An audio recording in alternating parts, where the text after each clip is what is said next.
You are listening to Port Pod. Join us as we bring you entertaining interviews and untold stories from our rugby club, past and present. Brought to you by Southport Rugby Club.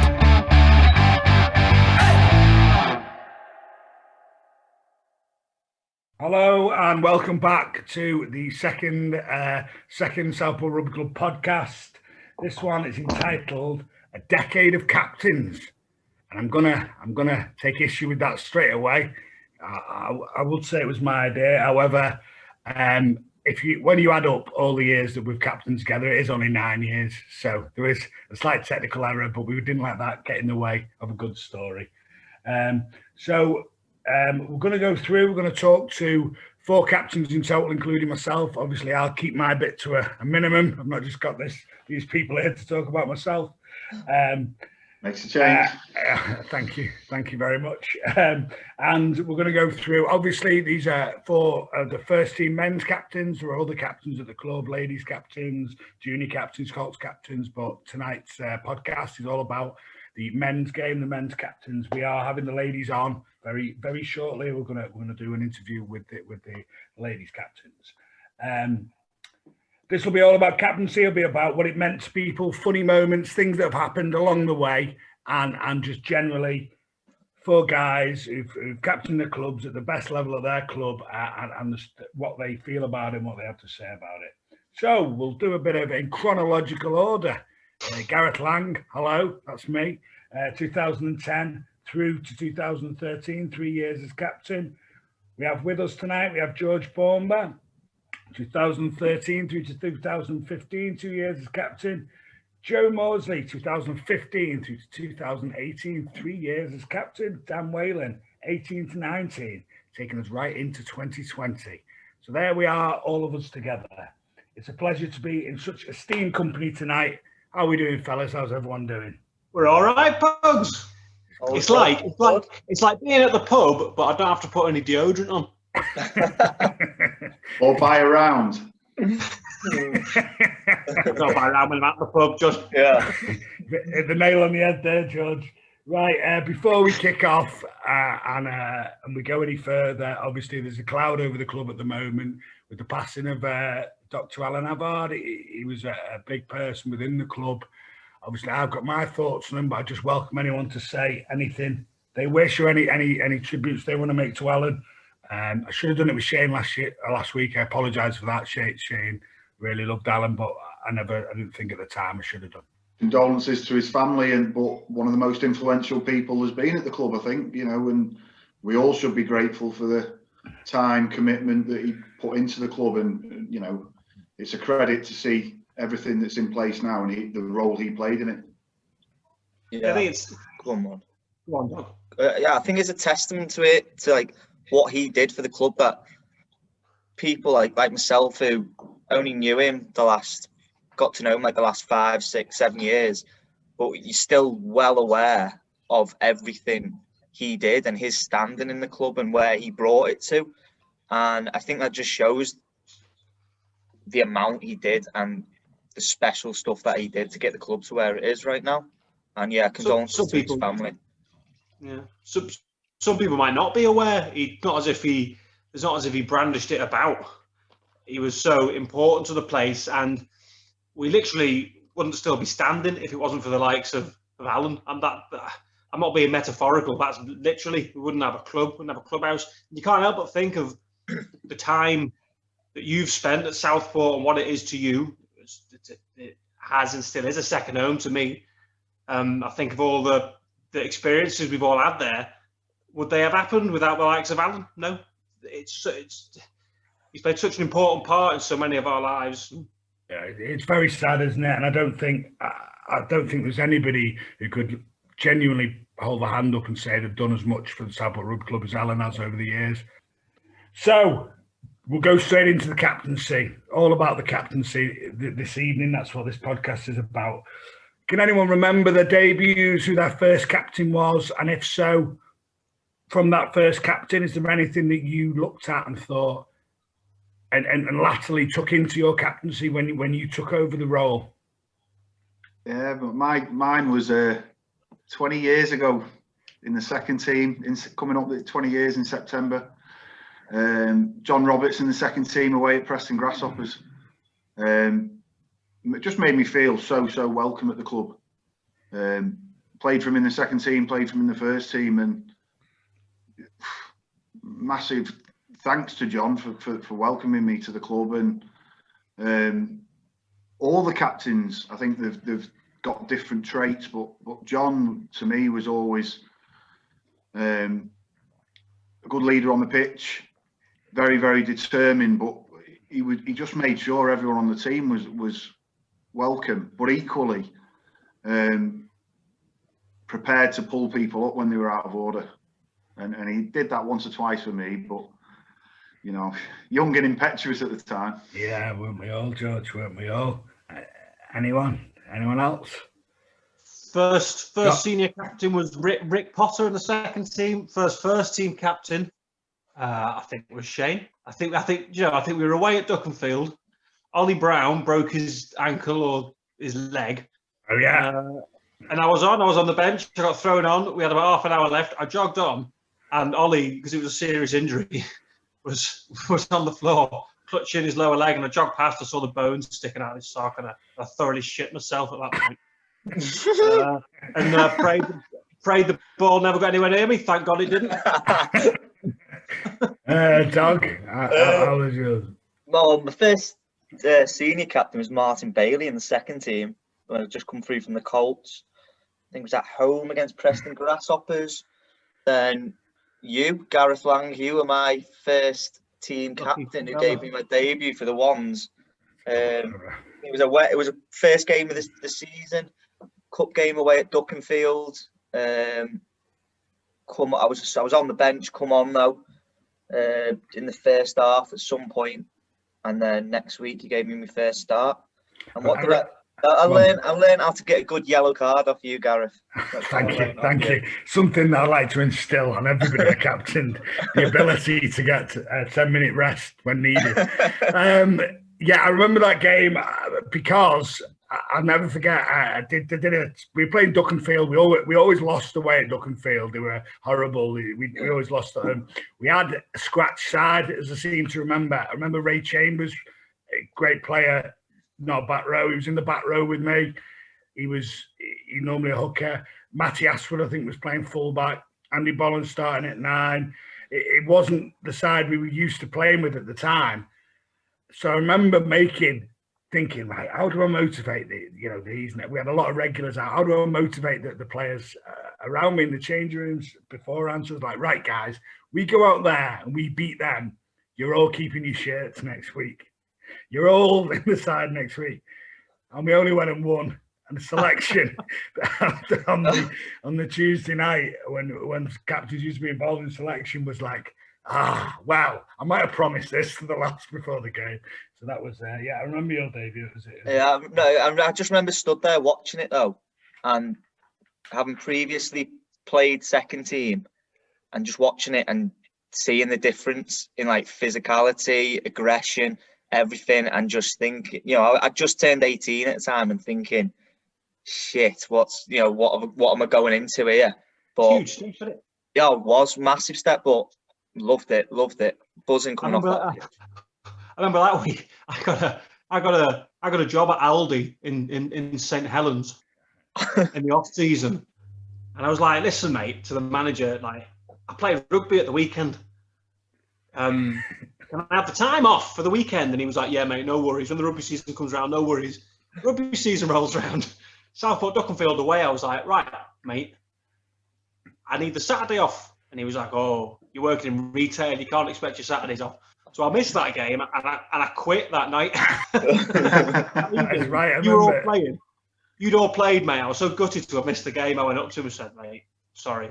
That's what it takes. A similar story with Dave Gurn. I remember him working in a bar. The bar got taken over. New owners came in. He said, listen, mate, I can't work Tuesday nights, Thursday nights, Saturday afternoons. And the guy went, well, you're going to have to work one of them. He went, sorry, there's my notice. See you later. Yeah, good fun. I lost my first ever job thanks to rugby, working in a paper shop age 14. He wanted me to, because I used to work on the till as well. He wanted me to carry on working. I used to work like 6 till 10 Sunday morning, and he wanted me to work 6 till 12 one day. I said, listen, I'm playing rugby. We had an away game in Manchester somewhere. I said, listen, no, I can't. And he went, what's more important, your rugby or your job? I went, rugby. Like 14 years, rugby, of course. See you later, mate. Good luck. 14, you're working on a till. Passed him my paper bag back and walked out. Give him your badge and gun and walked away. All £18 down of a week's wage. Right, we'll move on quickly. Highlights. I know we've gone early with this, but highlights in games or moments you remember as skippers. Anything you remember as a skipper where you think that was a massive highlight? There's two games of highlights. In the second season was against Collegiate. We won at home by 1 point, and they had a kick. And then in the first season there was Bowden. But for me, the highlight is always going to be stuffing Ormskirk. Yeah. And it didn't happen in the first season. The second year, playing away, played at their place first, and we won. But I didn't really help the cause. I'll be honest. I got binned for a deliberate knock on 5 meters out from the line. Yeah. We had to play the last 8 minutes. So you learned how to get binned as well, George, off Gareth. You're running team. No, that was just because I was too slow then. Yeah. But I did, yeah. So that was a real highlight, winning away from home at Ormskirk. We didn't get the John Wynne Cup. Unfortunately, I wasn't selected for the home match against them. But that away game, George, for me, go on, sorry, mate. I've had so many times against Ormskirk being stuffed. That winger coming, the blindside winger coming off the 10 and steaming through in the 22. Even when we talked about it, they still did it to us and they still beat us. So for me, that was the highlight, just because I didn't like him. I have to say though, mate, uttered by some of them and all sorts, and it just did. In all the years I've played rugby, that then Bowden and Medics game were probably two of my most seminal games, best games I've ever played. That you were skipper for. I know Andy Carney always speaks a lot about that time. He's chairman at the time, because it was a genuine turning point in our sides, in our first team. You know, when I was skipper, I brought in the likes of obviously Danny Banks, Callum Monaghan, Jordan Colwell, Hugh Ellis, Tom Hill. All these lads came in and started playing. Then you took over. You Tom Smith, you Dan Aindos, you Forrest, your Sam Crosses came in. And we went up to to Bowden that year and got stuffed by 40, 50 points. They came to our place same year, and we turned him over. We beat him. It was a massive turning point in our club. Don't forget the tricks their club was playing. Their wage bill then was similar to what it is now. They were shipping out money on players, and they rocked up. And do you remember they looked the part, mate? Yeah, huge lads. And considering what we were, you know, we were guys trying to come of age. You know, a real young group of guys. And under George, we did. And in that game and the week after as well, we did, didn't we? Yeah. You know, Medics the week after, we narrowly lost them at home, but we've been stuffed by them for a few years before that, and it was close. But that Bowden game was superb, and it's everything that is right about the rugby club. I can remember being in. I love it when you're in front of the get out. I love it when. Get out, Ed. Is that the cat, George? No, I love it in front of the clubhouse when you're defending the line and everyone is just on it.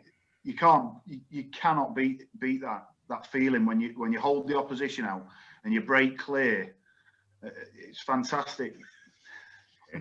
Well, it's the cat. The cat's involved. I thought it was one of your many children, George, not the cat. It's one of the kids messing around. He's going to get slapped after. Anybody favourite games, best moments as a skipper? For me, it was second game. It was my first game at home as captain, Tarleton at home, and I think we ended up winning about 42-20. It was dead close for about 55, 60 minutes, and then we just upped it another gear, or probably 2 gears, and we were just playing some open, like, support rugby that I hadn't seen us play, and we just tore them apart in that last quarter of the game. And it was like you were saying, George, though, like when you're in front of that clubhouse and we were attacking that end as we like to in the second half, and everyone was, it's a derby, isn't it? Ormskirk, Tarleton games, they're derbies, and there's no better feeling than winning them games. So yeah, that was pretty special. And I also remember, was it Anselmians or Aldwinians who were top of the league? It was Anselmians. Anselmians, and we'd gone on a little run before Christmas where we were awful. We were just lost about 5 games on the bounce. We were just couldn't get anything going together. And then they come to our place first game after Christmas, and we lost 29-28, but the performance from the lads, the way everyone stepped up, we could have. I think they went ahead early on, and we could have easily just rolled over and gone. Showed them a bit too much respect, league leaders, and we didn't. We dug in, we got ourselves together, and we put in a brilliant performance. I remember coming off that pitch, you couldn't, we'd lost the game, but you couldn't fault anyone's performance. What was the team like that day, Dog? Had we lost a few by then? Smithy had gone out with his knee, so Toots was starting every week. He was starting to get into it all. Do we have was Critch still about? Critch had gone in the summer to Waterloo. We weren't what we were the previous seasons in the sense of some of the big players that we'd had. But we still had quality players there throughout the team. Young players it must have been as well. Yeah, still young lads, but that season we had the likes of Toots coming through, Parky coming through, and that was, as captain for me, that was something I was proud of. Like what you did, Pugs, bringing all us lot through. It was that kind of, you're responsible for these lads now in a way. I have to say, I know obviously we'll hear from Joe in a second on his favourite games, highlights of being captain. I was going to cap off with this towards the end, but my highlight of my time as captain, I could name games, I could name players, I could name all sorts. But my highlight as captain now is something, looking back, is the players I brought through. That's the highlight for us, the absolute highlight for me.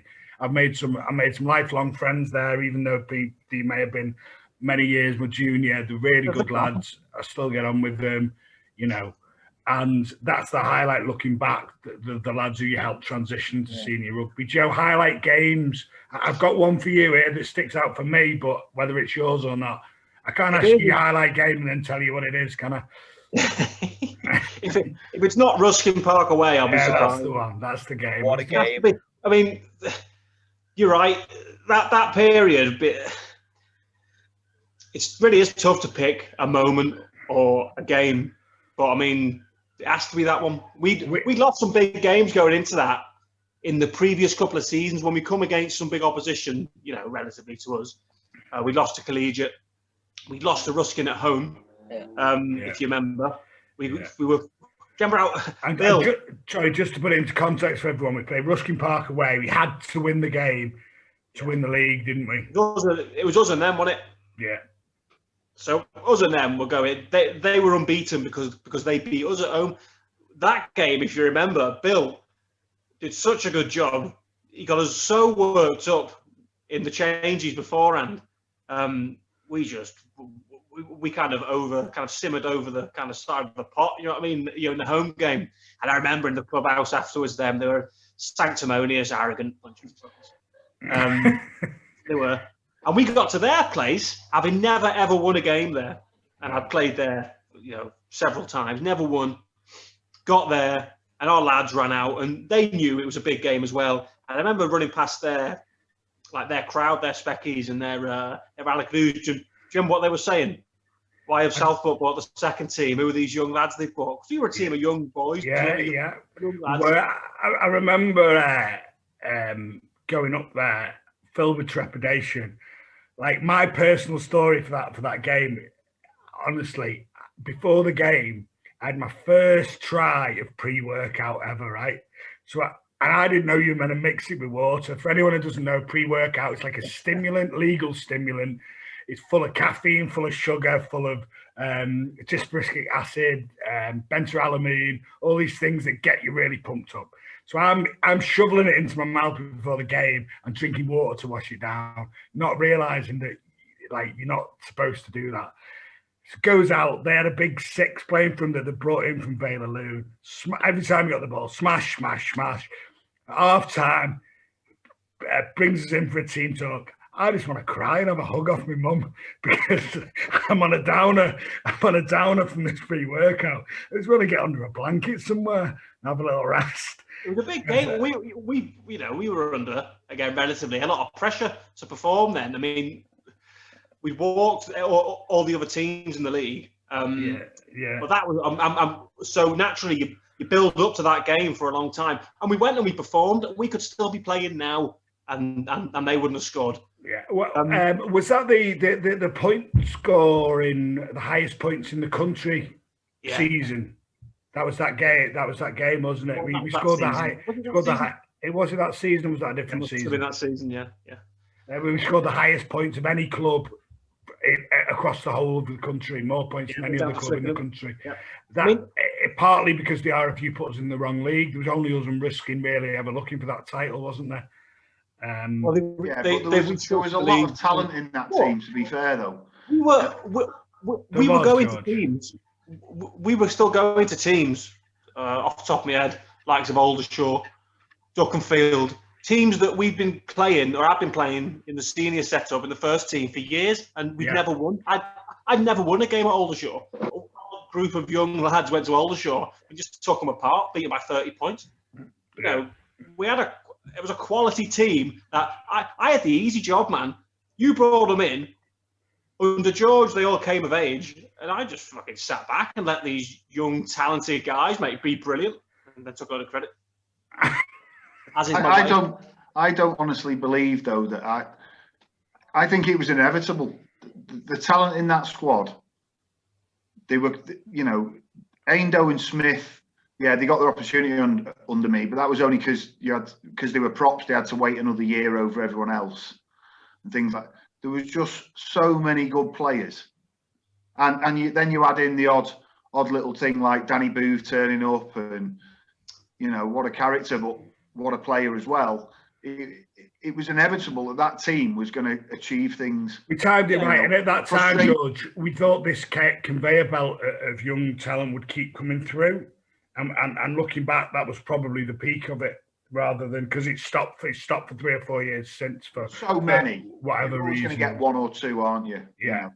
But there was 5, 6, 7 within a year or two, and that is special, to be fair. To those, and that's a credit to the youth coaches. It was a perfect storm though, because during my time we had an aging side, so it sort of the transition. I wanted to make the transition because I'd come through Colts, as we all have here, come through Colts and made that transition. So I was keen to let other people make it, but it was the only option, not the only option left, but we had to do it. We had to make the changes. We had like an exodus of older, more experienced guys, and that side completely changed from one season to the next. I went from being the youngest guy in that first team the year before George became captain to being like within the top 5 oldest, Yeah. And I thought people should know, man, George is selling himself short.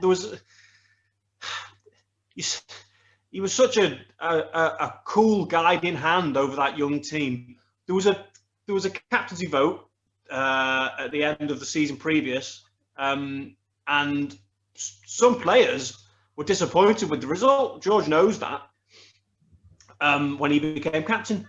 But looking back on it now, in hindsight, thank God. I couldn't agree more with that, Joe. I could not agree more. George, at the time when he got captain, I wouldn't say may not have won a popularity vote because you did win the vote to get it, so you deserved it. But some people were saying, "Oh, mate," and this is not a criticism, George. Might be saying, "Oh, maybe not the best man for the job," but the job you did was absolutely outstanding during your tenure. I have to say, I was very impressed with it. We'll move on to another question now. Dan's on mute. He doesn't know he's on mute. Dan's on mute. Oh, he might just. I don't know. He might just be singing. I was on mute. When you captain, guys, what did you struggle with, or what was more difficult than you anticipated it to be when you became a captain of Southport Rugby Club first team? Managing like there was lads who I'd come through with, so I knew how to manage. Do you know what I mean? Lads who I'd grown up with, I know that Peacock before a game, he's like a little dog, so you got to get him wound up, get him hyped up, get him going, get him all excited. Go on, run, lad. Tom Hill, you just have to be calm with him. He's the most laid back. He's that laid back. He's horizontal. You know what I mean? You just got to talk to him, go through it all with him. But then it was other fellas who were a bit more off it. Do you know what I mean? Like, and you're like, how are you going to deal with this? And there was a couple of games where, like Rochdale away. Do you remember were you playing Pubs and Moors? I didn't play Rochdale away. Joe said it's the worst game he's ever played in. Oh, mate, that's the worst. That is the worst performance by any Southport side I've ever seen. But it was attitude. It wasn't just skills and we were dropping balls and making the wrong decisions. It was attitude. Attitude was completely wrong. And you're like, how? And there's only so much you can say to try and do to try and get people hyped in that. And it's when you look at someone sometimes and go, come on, you've got to give it a bit as well.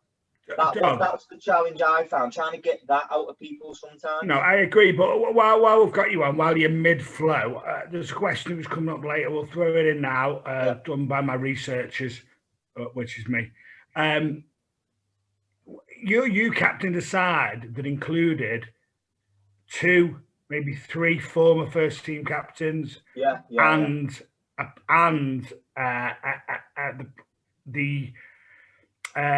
probably the best player in terms of calibre that our club's ever had, a guy who's won the Premiership final, scored a try in the Premiership final, and you're a 20, what would you have been, 23-year-old lad, 24? I was just turned 24 when I became captain. 24-year-old lad trying to captain these guys who you've been captained by in the past. Was that difficult? Was that easy? Was that, did that bother you? Or was it? Well, at first it was, because of them factors, even before I became captain and was considering going for it, that was one of the things that in my head I was going, I'm still one of the youngest lads in this squad. I'd be captaining the likes of yourself, Pugs, Maud, who I'd called me captain for however many years. But looking back on it now, no, it wasn't a negative. It was a great help. It was, I had fellas there who I could turn to and after a game have a little chat with, go to the end of the bar, have a beer and just have a little chat with. And Chris Mayer, to me individually, he was a help. He was someone as well who I could turn and talk to, get advice off, which a lot of the lads wouldn't have seen and wouldn't know that. But he was a help to me on a level of when we talk about captaincy and decision making and leadership. He was beneficial to me. That's a good thing, isn't it? Joe, your things maybe you struggle with as captain or things you didn't expect? I loved every single aspect of it. But your form dips because you put everyone else before you put yourself. Well, you've solved my next questions there, Joe, because my next questions were, have you ever done anything for the team that has made yourself suffer, or did you form dip as a captain? But yeah, it all rolls into one, so go on, sorry.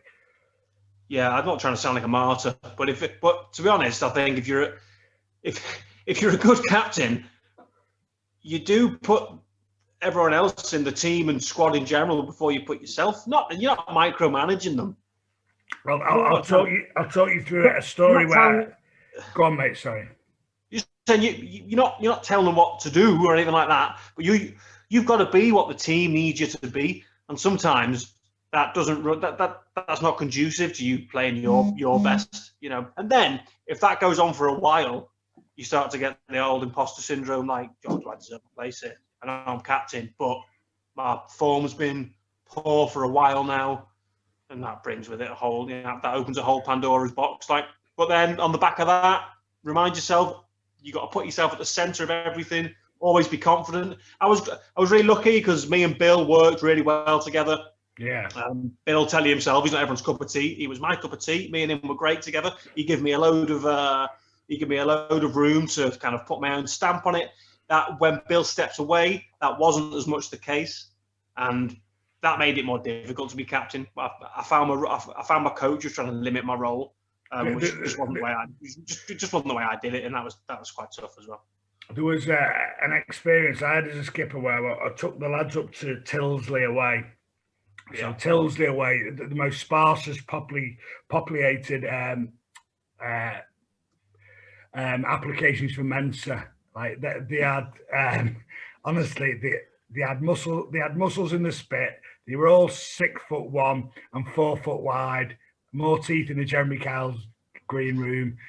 And I'm looking at them, and I'm looking at the team warming up, and I'm thinking, I'm taking a kindergarten here to play rugby. It was a group of kids and me.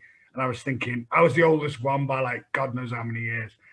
So we start playing, and you're talking about trying to put the team before yourself. And their number 6 punches me square in the face in the middle of a ruck. And I'm thinking, oh, no, here we go. I'm a bit of a tussle with him. And again, bang, next one, same again, keeps hitting me in these rucks. And Webby was playing at the time as well.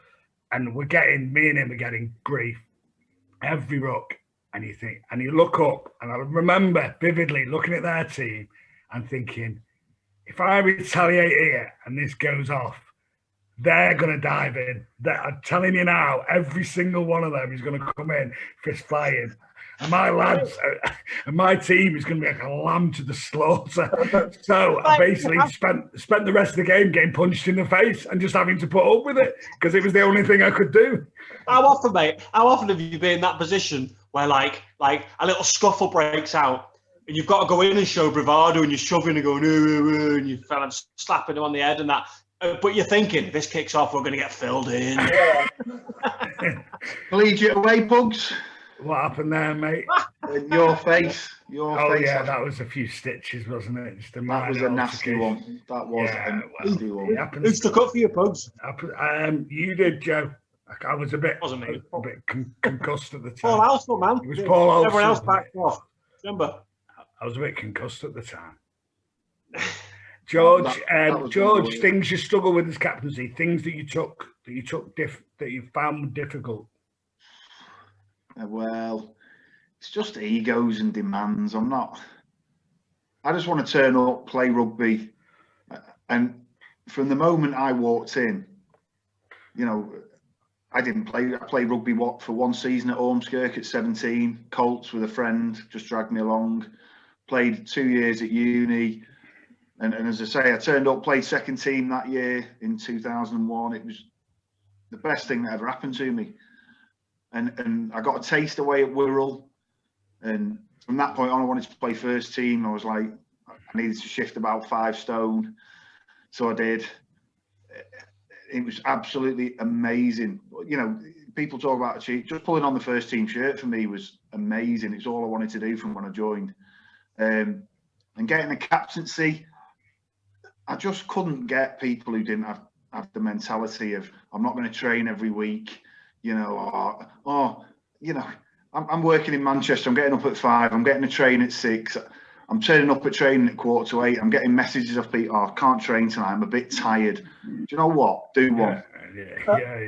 If you don't put the time in, you don't deserve the shirt. It's a level of commitment. And to be fair, I hope no one takes offence at this, but I think we can look at everybody on this call and freely admit we may not be the world's most talented rugby players, but what everyone is on this call, what makes us all captains at whatever level, is we've all been committed and worked hard. I've never been a talented rugby player, but I've worked really, really, really hard. Harder when I've got into my 30s than I ever did in my 20s. I was going to say, Pugs, at first, when we were playing in the first team, when I first broke in 2002-03, mate, oh my God, you were the most annoying person ever. Why? What did I do then, George? You'd just turn up, you'd play well, but then you'd be like, you might turn up training, you might turn up with a plastic bag, maybe with no kit or whatever. And I remember having a conversation when we were hammered one night, and you were like, George, what do you think about me? And I'm like, well, I'm a tryhard. You've got all this natural ability, and Can't be bothered. No, I could be bothered, mate. I could always. No, but you just didn't train. You know, it was just that state in the early years. Probably going through my first divorce at the time. I don't know. There's plenty more to come. But I think to be the captain, it's a massive honour. You've got it is. You've got to be completely. You've got to be prepared to manage egos. At the time, haven't you? Individually, people's demands and selection. Selection is what causes the most ructions at the club. Well, that's the thing I found most difficult, having to drop people who were my friends. So I would know, I'd go into selection and it's no one on this call. It can't have happened that often.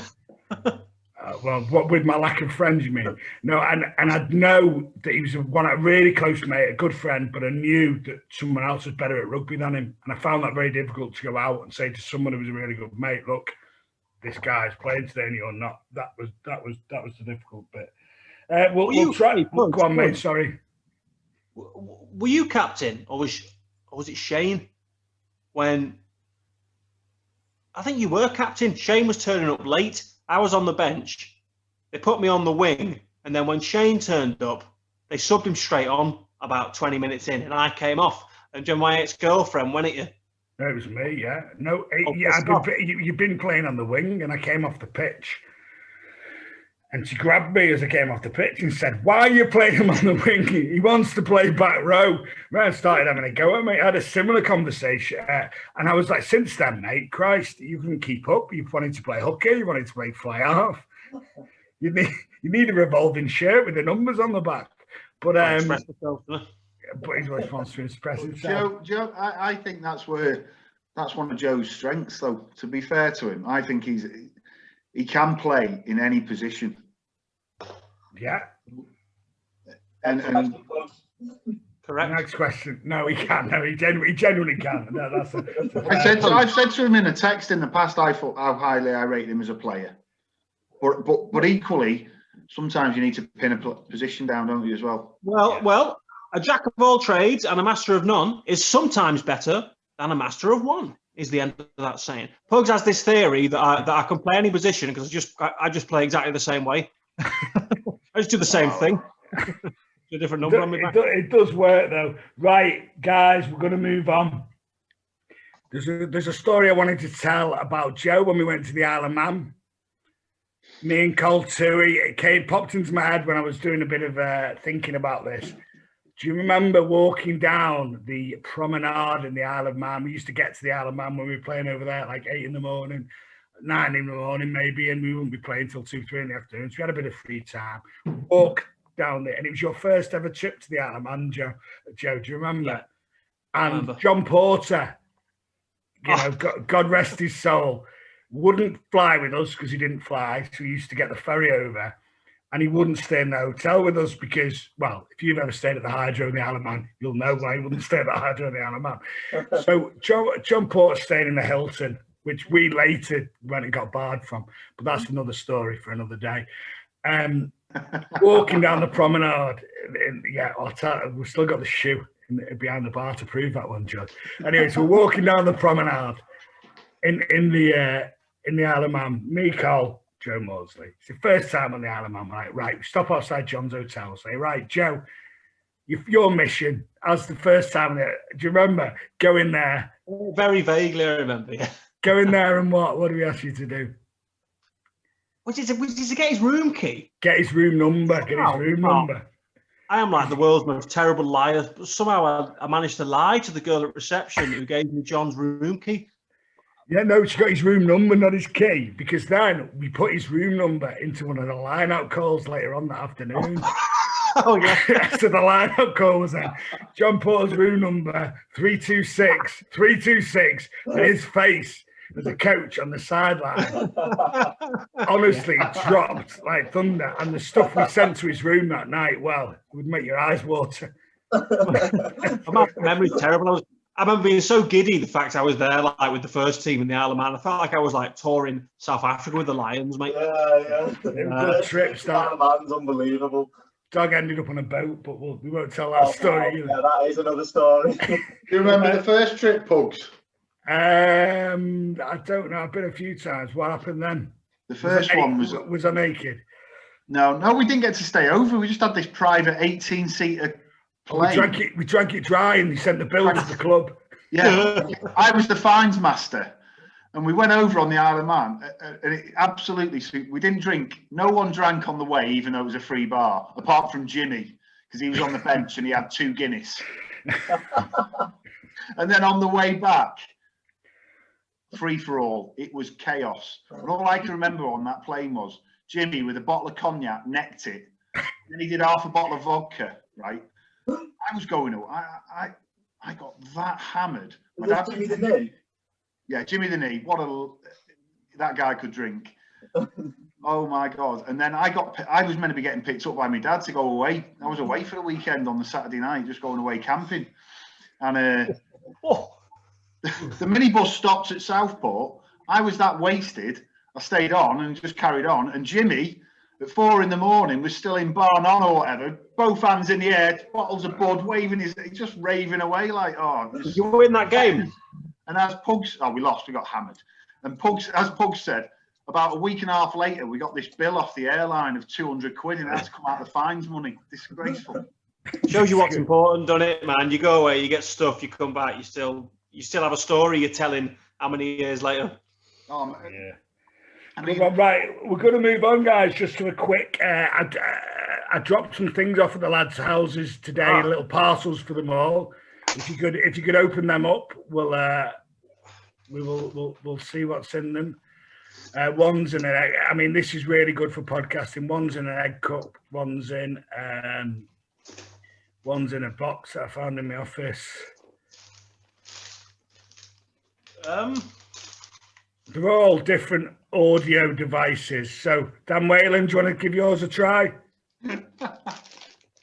Oh, I can't hear it. Is it working?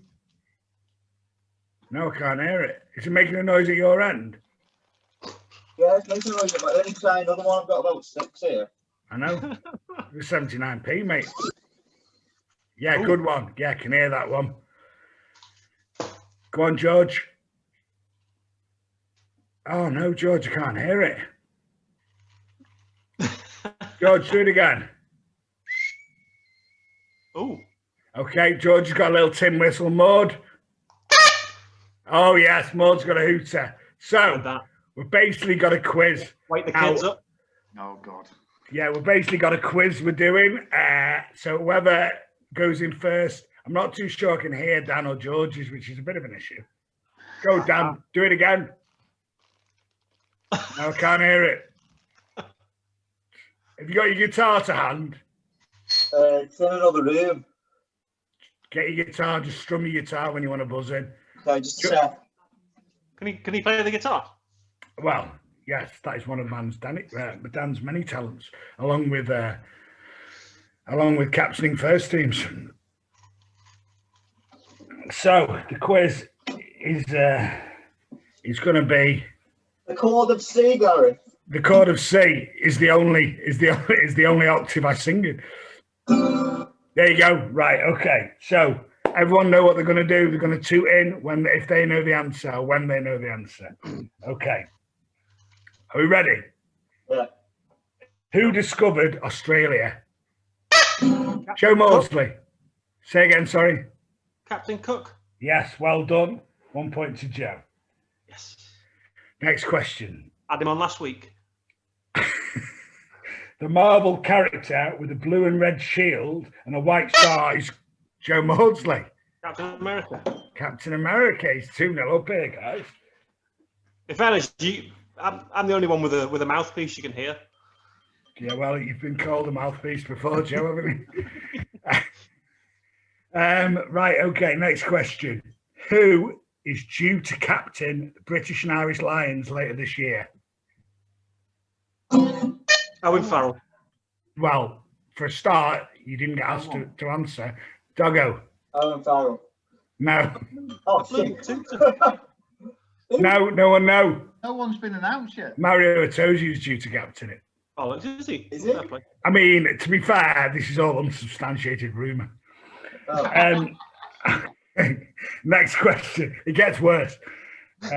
What brand of rum is based on a 17th century captain from Wales? Oh, Sailor Jerry's. No? The theme of tonight's quiz is captains. Captain What Morgan. brand? Oh, well done, dog. So Captain Morgan's. Sailor Jerry's. Sailor Jerry's. There we have it. Okay, next question. What was Tom Hill's nickname at uni? Jogo. Oh. Apple. Ethel. The theme of tonight's quiz is captains. Apple. That was his nickname at uni. Neville. Careful. Was it? Oh, careful. Was it not Captain Sensible? No, it was careful. Well, that's so another one. That's the researcher on a written warning. Do I still get a point? Yeah, you can have a point because you knew the actual We're answer. making up an answer. Well, yeah, but making up the right answer, crucially. Well, so Right, okay. He says, What does there's only one person getting this. What does the T stand for in the Star Trek Captain TK? Tiberius. Yes, Joe's right, Tiberius. He was always going to get that. He's seen every episode back to front. Okay. I'm sorry if I get emotional, but this question's a little bit close to my heart. Who,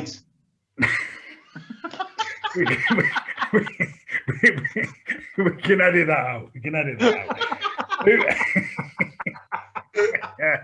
out. Christ. Who is given the invention of the deep freeze, therefore responsible for the greatest pudding ever made, the Arctic roll, and latterly the Viennetta?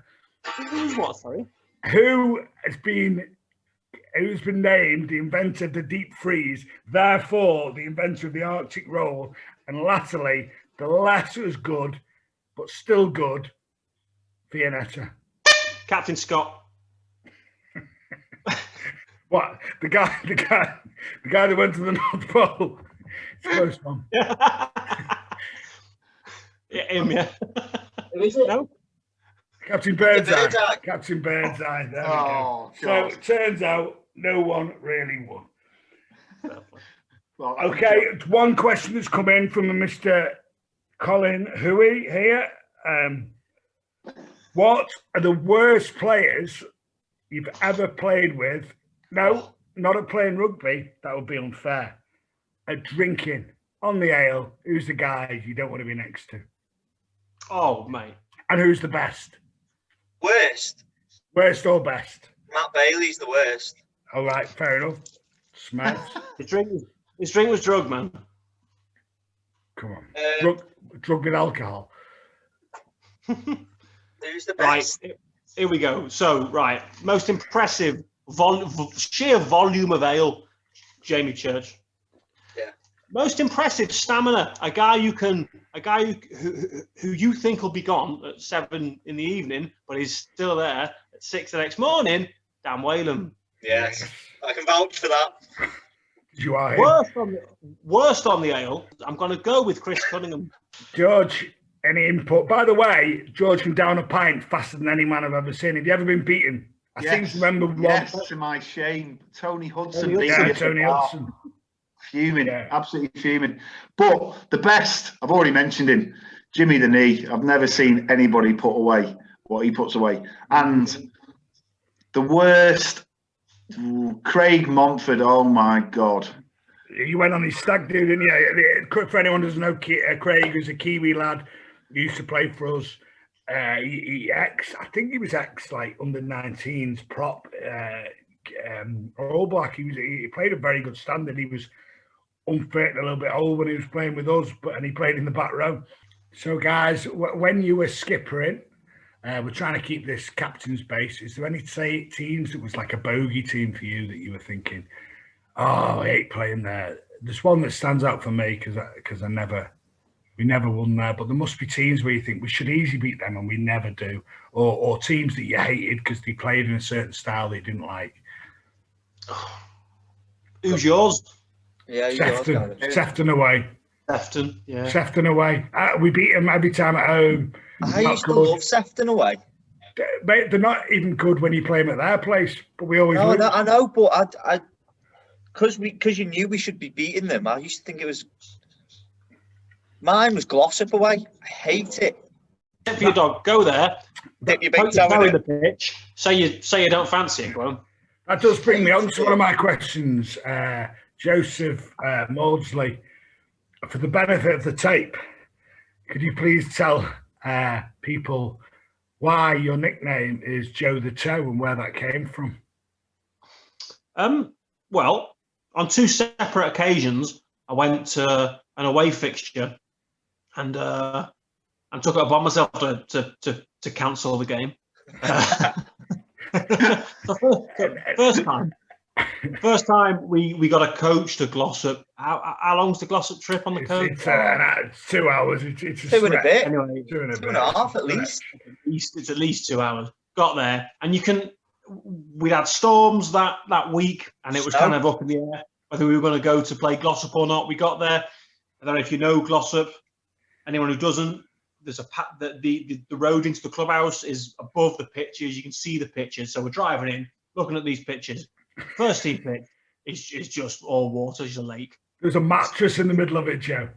There was a mattress in the middle of the pitch. We could see it driving in. Mate, the second team pitch, you look over, and there's a load of lads. Fair play, they've been there, it turned out, since like 6 a.m, rolling the pitch out, big sponge rollers, trying to get it ready. We get the changing rooms up in the air a bit, like what's going to happen? Get out, warming up. I spoke to the ref, said, "Ref, I was poking my toe around, thinking, you can't play it. This is just unplayable." Spoke to the ref. He was like, and the referees in this position won't make a decision. So the captains have to make a decision together. The referee won't risk it. The referee won't say, we can play, have someone get injured, and then, I don't know, in what scenario they'd be liable for that, but they think they would be. So me and their captain were hashing it out. Their lads were like, "Oh, we've played him worse. I looked over. I looked at our lads warming up. I looked over, and I'm like, where the centre circle would be, right in the middle of the pitch. If it was a football pitch, the centre circle was this. There was a mattress. There was a king size mattress. I'm like, and what's under there? And we went over.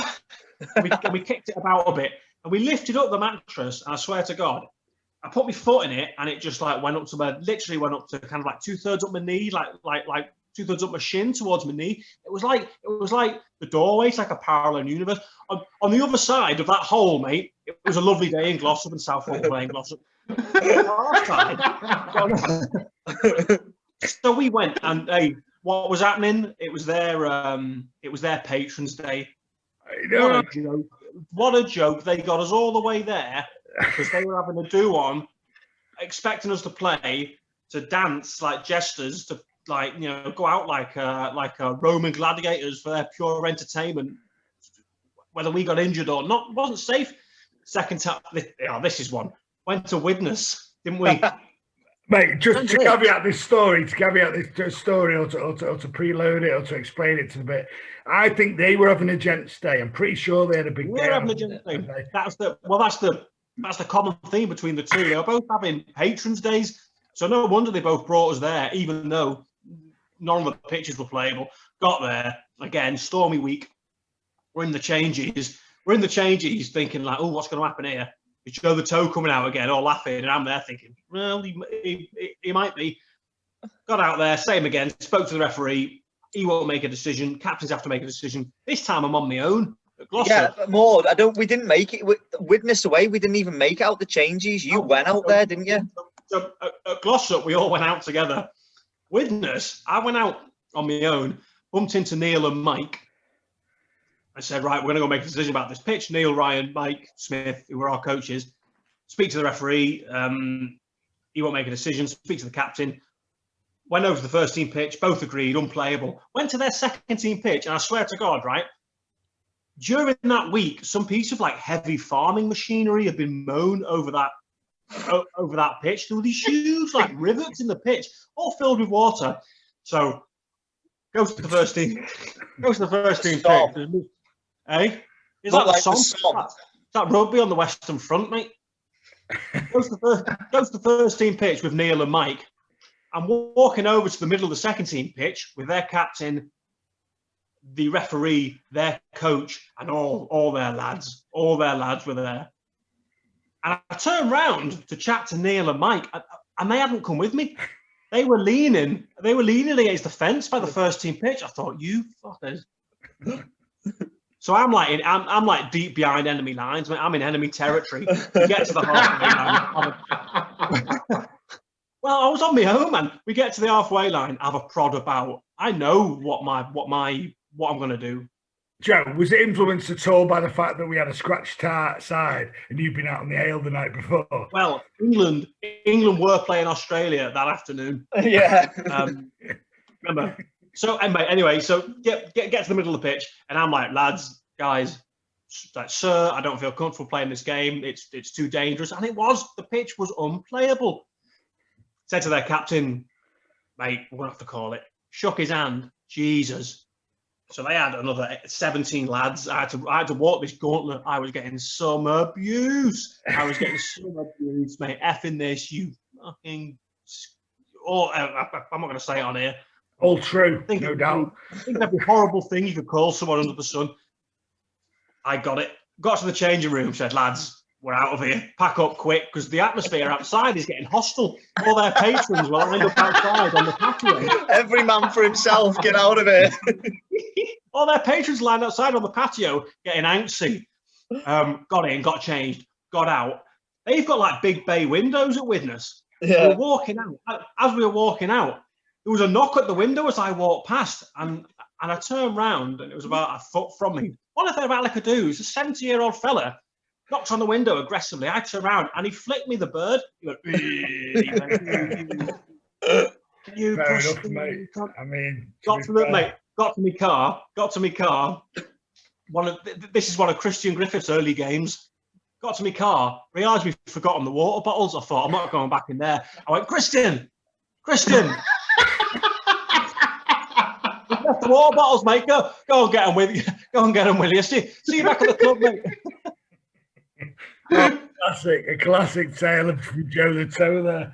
Where did Neil go? Where did Mike go? Left me on my own. well upon his own. Right, we're gonna do the Port Pod playlist now. We're gonna go through everybody's songs to put on the Port Pod playlist. Everybody gets to put one song on the playlist. I can see by the look in Dan's eyes, he hasn't thought about this prior to coming on. So we'll go with George first. George, what would be your entry into the playlist? Oh, terrible, because I don't even listen to music.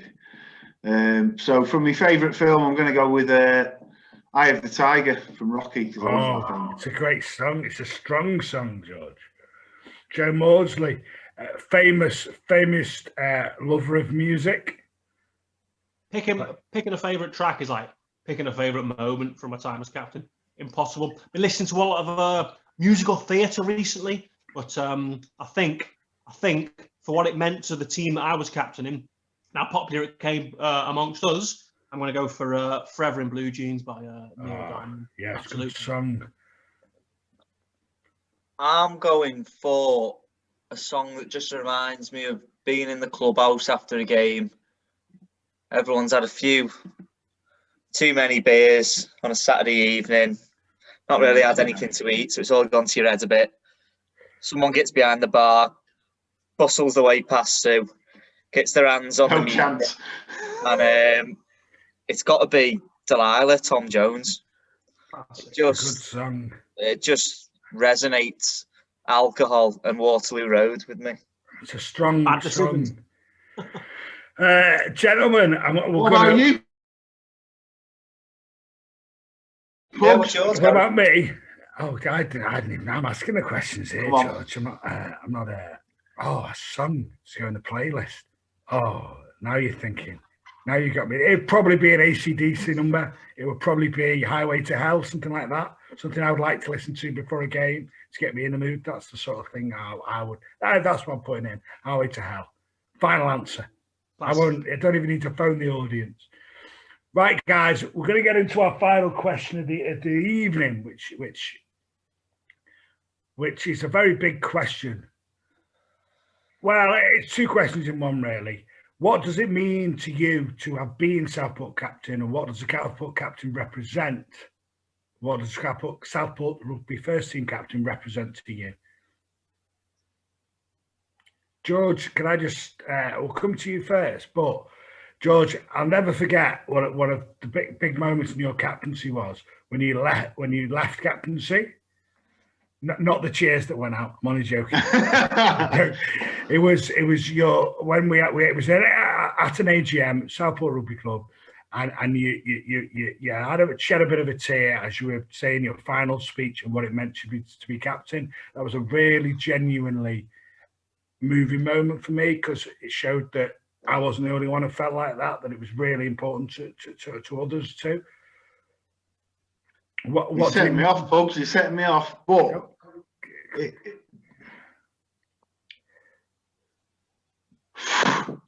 that's what it means, mate. That is what it means. Yeah. You know, you turn up, and as I said before, played for the second team. My first game for the first team was away at Wirral. I got subbed at half time. I could have been subbed after 10 minutes. I was that bad. I was that overweight, that out of shape. I got in because people weren't available, whatever. It's playing for the first team for me. I would give anything. I said it to you before when you got the president. I would give anything to play one more game. That is, to me, wearing the shirt in that first, well, second and third team's great.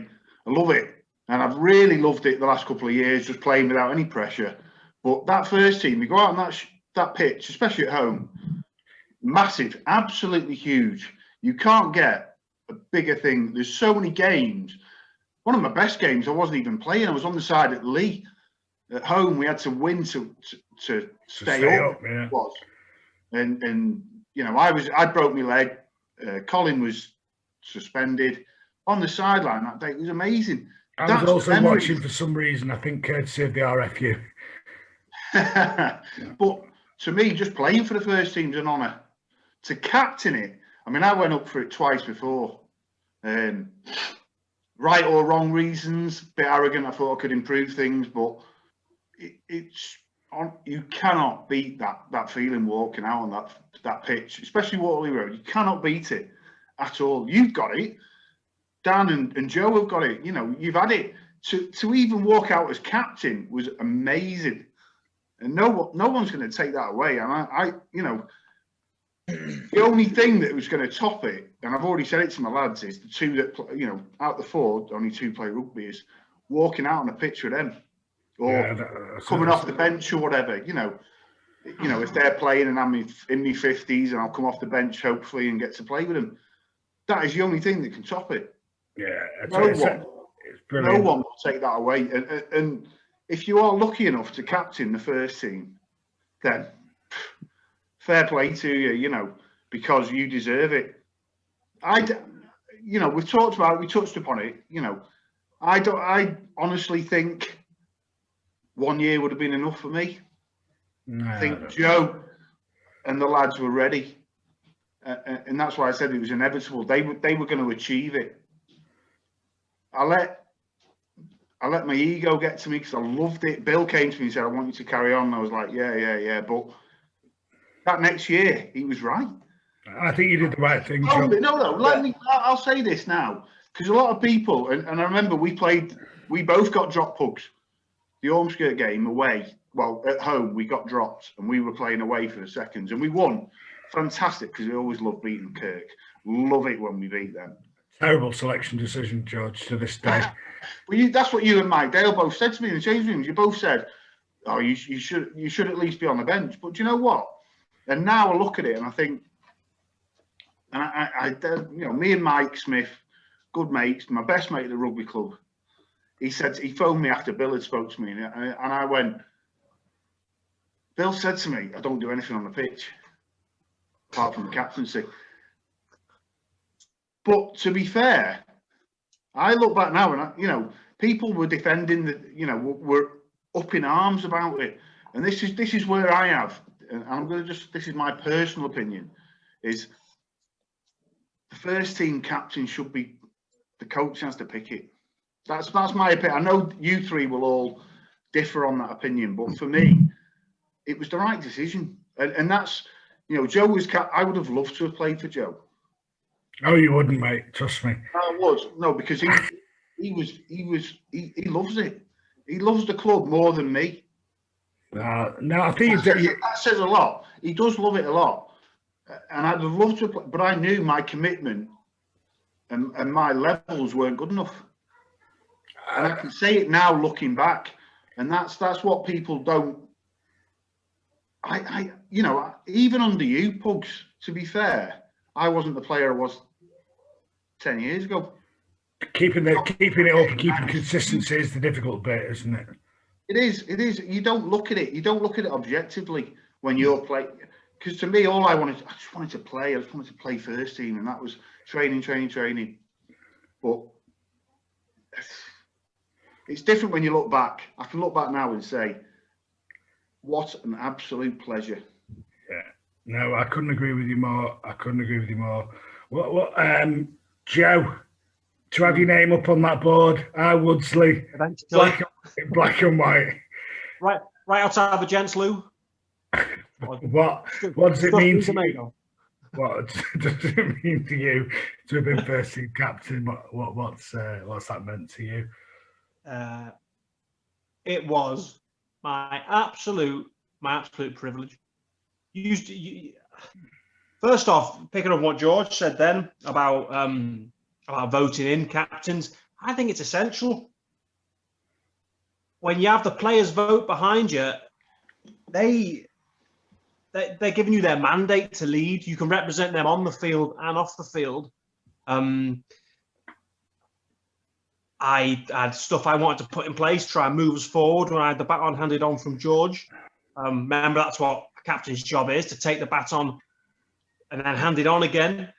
And I knew I could do those things because I had the players behind me.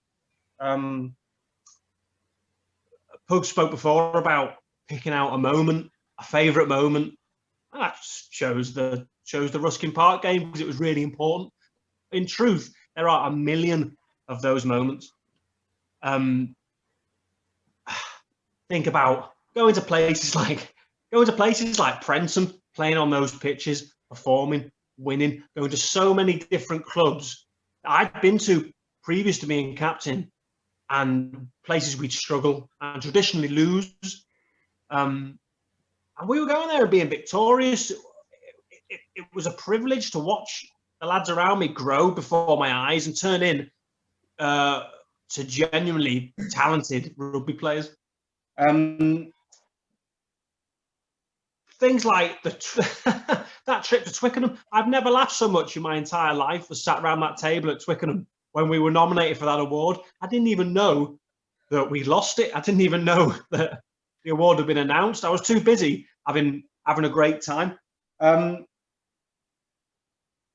whole period of my life, playing in that incarnation of the first team, both under George and as captain, were just some of the best days I've ever known. It was the best example of what amateur rugby can give a group of lads. And the captain and leaders in the team have a if they're allowed, have a huge part to play in that. It's a great point, Joe. I think it's meant a lot to all of us. Dog, what was what did it mean to you to have your name up on that board? Mate, it's only gone. Eventually, got round to putting it up on the board in the last few months, obviously with everything that's happened. But to walk into that club and see your name up there on that board is just. It gives you a feeling that it's just, as a lad who come through, I never I started playing rugby when I was 9 years old at Southport, come through, was captain when we were under 16s, got into the senior setup, but never thought, you know what I'm going to do now? I'm going to go and be first team captain. It was, right, I'm going to start playing senior rugby, right? First team rugby, get in the first team squad, right? Get a first team, cement a first team place starting week in, week out. Took me a long time to do that. I never considered it. Maybe now and then when I looked at the board and thought, you know, one day I'd like to see my name up there, but it was only when Maud turned round and said, I don't know if you know, me and Maud, we stood at the bar one night, and he said, I don't know if you know, but I'm going to stand down as captain. And I thought, you know, I might go for it here. Because I looked at it and thought there's no one else who I thought I was the best guy for the job at that time. But I was still very doubtful, as we spoke about before, Pugs, when you say about guys who were there who you like, see yourself, Joe, George, you were still in the mix. Fellas who have tons of experience on you and who you looked up to. And I thought, can I have that over them? And but it was lads like you and fellas who ultimately, to be honest, because even though I believed I could do it and I was the best guy for the job, I was still doubtful, and it took advice and encouragement off yourselves. And I remember, God rest his soul, Graham Ellis. He come up to me at the end of the bar one day, and he said, everyone had heard about that Joe was stepping down at the end of the season. He went, "You've got to go for it." He went, "You've got to go for it." And it was hearing them words of encouragement which made me think, you know what, I'm going to do this. I believe in the best guy for the job. I'm going to do it. And fuck me, sorry for swearing, but God, I'm so made up I did, because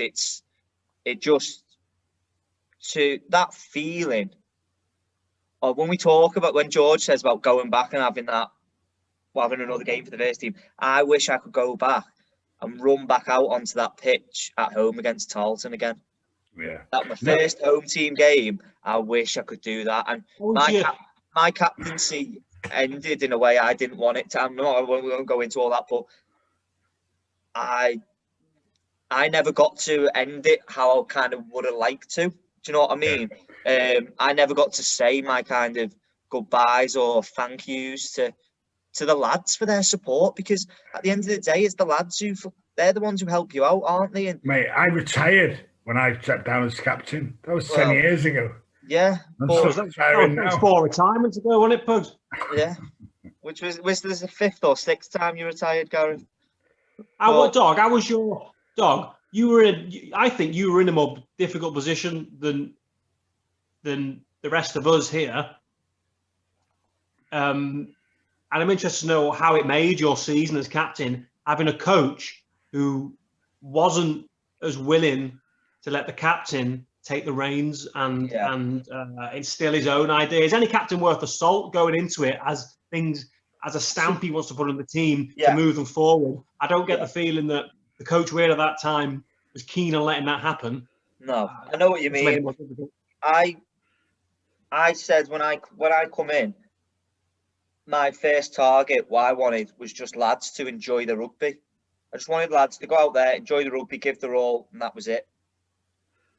You can't enjoy your rugby. Well, to me, you can't enjoy your rugby unless you're winning games, personally. But to win games, you got to put a shift in. And we weren't doing that week in, week out. And we were starting to go into a weird phase where we'd lost a few players. We hadn't necessarily... I think people thought we were going to kick on to like another level. Yeah, I'd agree with that, Doug. Yeah.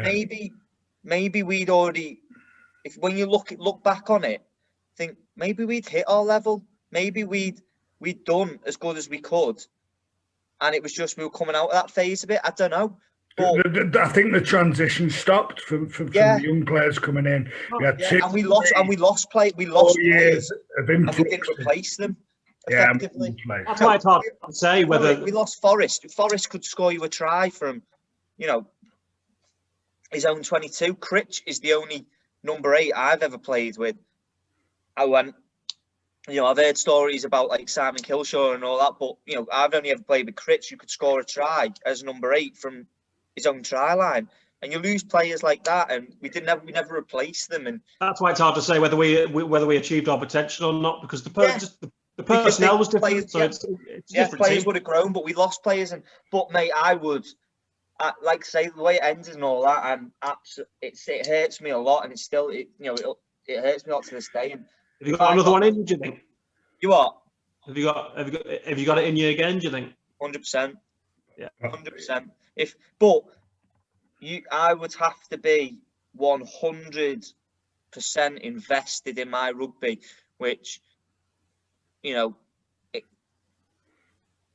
forget the circumstances we're in where no one's playing rugby or anything at the minute, but I'm not.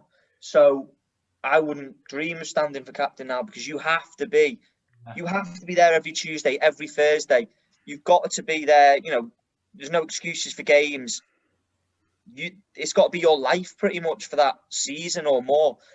Like a part-time job. My intention was always what I wanted to do 2 seasons. That was always my intention. So I feel like I almost have unfinished business in a way. That's so good. If in the next year, 2 years, 3 years, whatever, if that opportunity comes up again and I feel like I'm in the position, then 100% I'll go for it. Because we're actually doing doing a podcast in 2 weeks' time. Next week we're doing a podcast with Rob Fletcher and Ed Fletcher. 2 guys have been integral to the club for since the 70s, really. And then the week after that, we've got someone coming on from a company called Give a Ruck, which is a rugby mental health charity. So we're going to go into all the issues guys have with, retiring and unfinished business and people not, feeling. So that's going to be an interesting one. I want to. What about you, Pugs? Come on, you've not answered that one. Mate, I could do my own podcast for 2 hours just on myself and my years of captaincy. I loved being captain. It was genuinely the best years of my life. Everyone says, being at school's the best years of your life. Everyone says, your 20s are the best years of your life. I was in around 29, 30 when I was captain, 3 years. It was the best years of my life. And what you don't realise at the time when you're the first team captain is when you were a kid, you'd look up to the first team captain. When you are that first team captain, you don't see everybody looking up to you. You just think you're you. Well, and you're not. You are a role model for that club. And I think we've all been fantastic role models.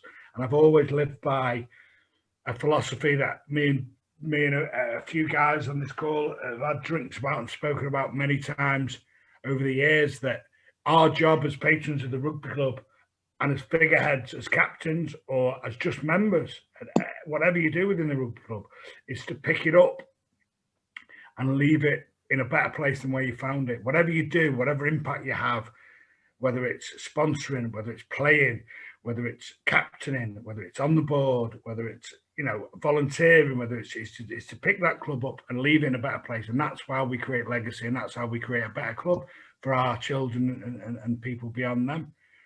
The biggest highlight for me, as I said before, was bringing on the youth.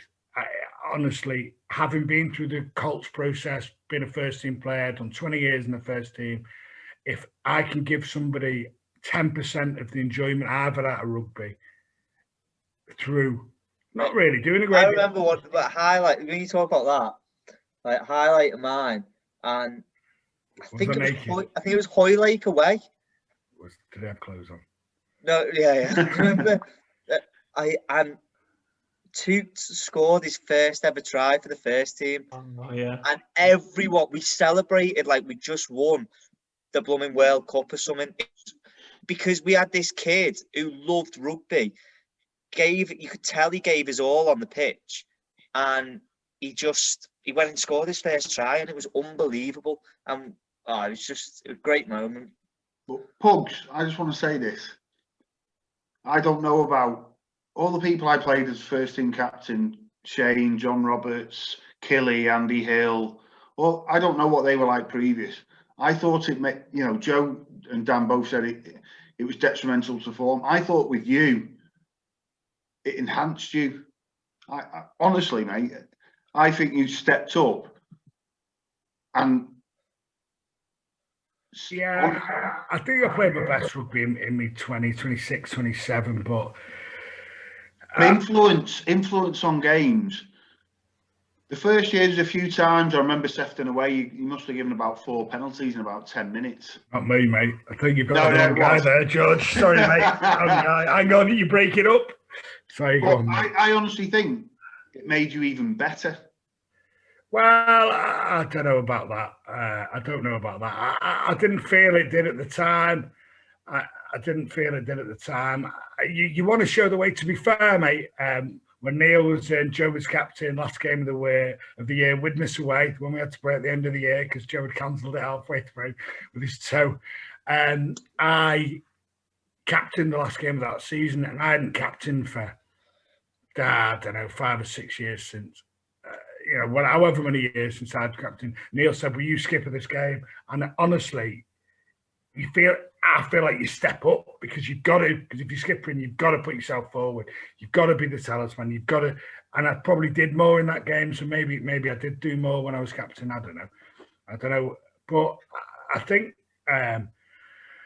Has anyone got anything else to say? Because I'm going to wrap it up if that's okay with everybody. Banging on, haven't we? Been banging on, mate. Couple of guys having a chat about captaincy. Thanks so much to everybody for speaking so passionately about the club that we all love, the club that we've all skippered, and what it's meant to us. Because I think each and every one of us has been a credit.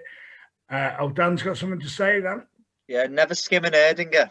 Never skimming it. So we, good luck. I think good luck to Ewan this year. Yeah, good luck to you in this year. Good luck to everyone who takes it on moving forward. Thanks for coming on, guys, and I hope everyone's enjoyed it. Next week, we've got Rob and Ed Fletcher. That should be an interesting one.